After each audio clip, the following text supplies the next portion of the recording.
High, আমি পূর্ব বর্ধমান থেকে শাইলি বলছি। কেমন আছো তোমরা সকলে? আশা করি সকলেই খুব ভালো আছে। চলে এসেছি নতুন আরেকটা ব্লগ ভিডিও নিয়ে। প্লিজ কেউ স্কিপ না করে পুরো ভিডিওটা এনজয় করো। ঘড়িতে বাজে তখন 1:10 আর বাইরে তোমরা ওয়েদারটা দেখলেই যে কেমন বৃষ্টি বৃষ্টি ওয়েদার। এর জন্যই হচ্ছে কি আমি এতক্ষণ ধরে শুয়েছিলাম। বৃষ্টি হচ্ছে না, আবার রোদও উঠছে না, কি আর করা যাবে, তাই শুয়ে বসে কাটাচ্ছিলাম। তারপরে ভাবলাম না, দিন তো কেটেই যাচ্ছে, আমি এদিকে কাজগুলো না করলে আবার রাত্রে কাজগুলো করতে হবে। তাই সর্বপ্রথম 1টার সময় উঠে বিছনাটা আগে তুলে নিলাম। তারপরে এখানে ঘরটার ঝাড় দিয়ে নিচ্ছি। আর বাইরের ওই যে জামা প্যান্টগুলো ঝুলছে সেগুলো একটু অ্যাভয়েড করো,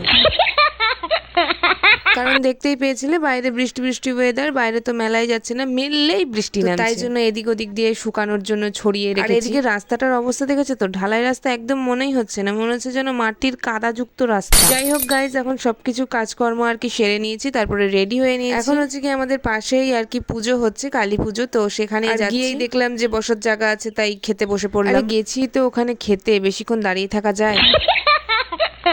জায়গাটা ফাঁকাও ছিল, পাশে কাদাও ছিল, তাই ওখানে কেউ বসছিল না, তাই জন্য আমি গিয়ে একটুখানি বসলাম। চারিদিকেই কাদা, তাই বলে যে সবসময় ভালো জায়গায় বসতে হবে এর কোনো মানে আছে বলো তো? আরে দিদি বললা যে পেটে ছুঁচে ডন মারছিল, তাই যে জায়গা পেয়েছি সেই জায়গাতেই বসে পড়েছি। দিয়েছে আমার ভান্ডাটা ফুটে।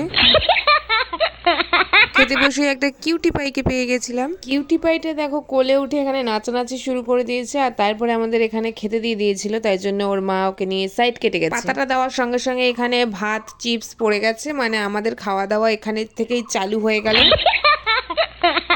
এখানকার খাবার দাবার হচ্ছে কি একদম সাদামাটা। চলো তোমাদেরকে একটু মেনুটা বলি। ভাত, ডাল, চিপস, আলু পটলের তরকারি, চাটনি আর পায়েস। খাওয়ার সময় আর অত ভিডিও টিডিও করে খেতে বসে বাপু অত ভিডিও করা যায় তোমরাই বলো। যাই হোক, তারপরে এখান দিয়ে হাঁটাহাঁটি করতে করতে আমাদের কলেজটা একটুখানি ঘুরে গেলাম। বহুদিন হয়ে গেল কলেজের সামনে দিয়ে যাওয়া হয় না, তাই জন্য ভাবলাম একটু কলেজটাকে উকি মেরে আসি। কলেজের দিনগুলোকে ভীষণ মিস করি। সেই ক্লাসগুলো যেগুলোতে স্যার আসতো না, বাট আমরা আড্ডার পর আড্ডা দিয়েই যেতাম, সেগুলোকে খুব মিস করি। যাই হোক গাইস, চলো ইমোশনাল কথা বাদ, এখন চলে এসেছিলাম এখানে পড়াতে। তো পড়ানো টড়ানো কমপ্লিট করে আমি চলে গেছিলাম মাঠে একটুখানি খেলার জন্য। এখানে পুচকা পাচকি অনেকেই তোমরা দেখতে পারবে। শিং ভেঙে বাছুরের দলে সেদিন আমি ঢুকে গেছিলাম, মানে ওদের সাথে একটু খেলা করছিলাম। সন্ধ্যাবেলায় বাড়িতে আসলাম, আর বাবার কাছে আমি বায়না করলাম যে সন্ধ্যাবেলায় আমাকে কিছু খেতে দাও, ওই চাউমিন রোল এসব একটু এনে দাও, কিন্তু বাবা আমার এসব কিছুই এনে দিল না, দিল হচ্ছে কি পাউরুটি আর একটা লাড্ডু।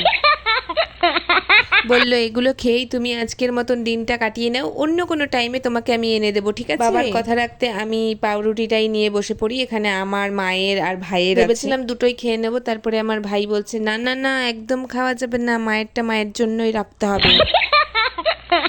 এই লাড্ডুগুলোর থেকেও আমার যে লাল লাল কালারের যে লাড্ডুগুলো হয় না, ওগুলো বেশি ভালো। যাই হোক গাইজ, আমি এখানে রুটি আর হচ্ছে কি বলে ওটাকে লাড্ডু খাই। আর তোমরা আমার এরকম ভিডিও দেখার জন্য অবশ্যই চ্যানেলটিকে ফলো করে সাবস্ক্রাইবও করতে পারো তোমাদের যেমন। তবে হ্যাঁ, একটা লাইক আর একটা কমেন্ট তো তোমরা করে যেতেই পারো না। আরে আমার খাওয়া দেখে ভয় পেয়ে যেও না।